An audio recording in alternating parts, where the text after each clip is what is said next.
di mana Allah menghibur umatnya. Yang pertama saudara, Allah menghibur umatnya melalui kehadiran. Di dalam setiap duka, dalam setiap masalah yang kita hadapi saat ini saudara, Allah selalu hadir. Saudara ingat tentang kisah di mana ada pesta pernikahan di daerah Kana. Di dalam Injil Yohanes 2 ayat 1 sampai 11 itu berbicara saat ada pernikahan, mereka kehabisan air anggur. Menjadi satu tradisi bagi orang Yahudi, kalau seandainya mereka mengadakan pesta, biasanya mereka akan menyediakan anggur yang banyak. Dan anggur itu juga ada dua macam. Yang pertama anggur yang terbaik kualitasnya, yang kedua anggur yang biasa. Tetapi di sini dikatakan anggur yang terbaik pun habis, apalagi anggur yang biasa itu juga kehabisan. Sehingga pemimpin daripada yang mengerjakan untuk perjamuan itu kalang kabut. Dia kasih tahu ke mempelai dan kasih tahu ke ibunya Yesus bahwa mereka kekurangan anggur.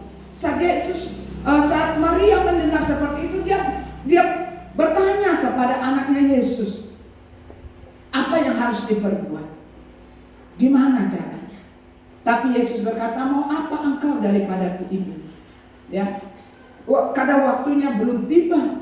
Tapi saat di situ saudaraku yang terjadi, Maria merespon, ada waktunya Tuhan.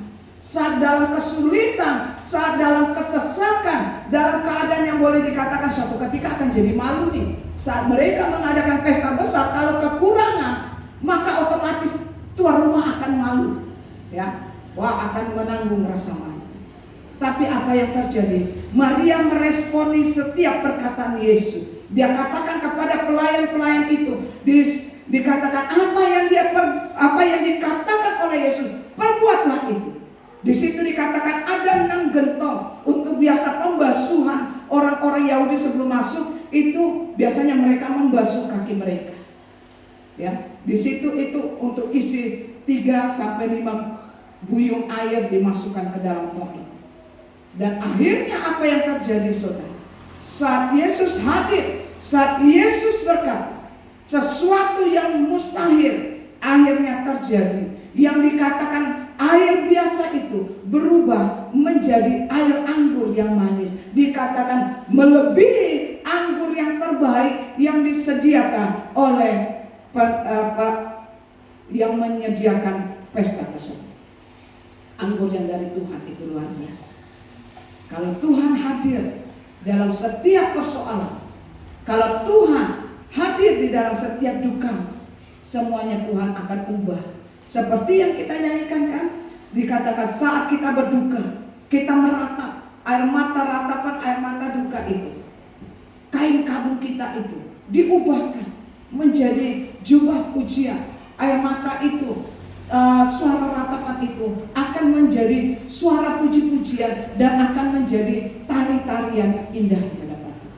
Di mana ada kesukaan, di mana ada kesedihan, di mana ada duka, saat ada Yesus dihadirkan, Dia dapat menghapuskan air mata kita. Dan yang kedua juga dikatakan, Ia juga hadir. Kalau Tuhan itu Dia hadir, Dia akan menghibur umatnya. Kita ingat kisah daripada Marta dan Maria dan saudara laki-laki mereka Lazarus. Mereka berduka cita saat saudara laki-lakinya yang dikatakan meninggal sudah 4 hari, Yesus baru datang. Tapi apa yang terjadi? Saat Yesus datang, Dia menghapuskan segala kedukaan.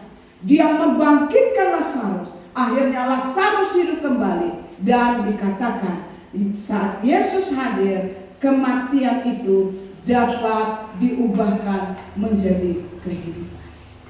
Dan yang selanjutnya saudaraku yang kekasih, Allah pun kadang menghibur umatnya melalui firman-Nya. Ya, lewat firman-Nya Dia memberikan pengharapan, ketekunan dan penghiburan. Kalau kita baca di dalam Roma pasal 15 ayat yang keempat, Roma pasal 15 ayat yang keempat berkata begini, sebab segala sesuatu yang ditulis dahulu telah ditulis untuk menjadi pelajaran bagi kita, supaya kita teguh berpegang pada pengharapan oleh ketekunan dan penghiburan dari kitab suci. Saya katakan di dalam firman Tuhan pada saat ini, kita sebagai orang Kristen, apakah kita patut bersedih saat seseorang meninggal di kehidupan kita?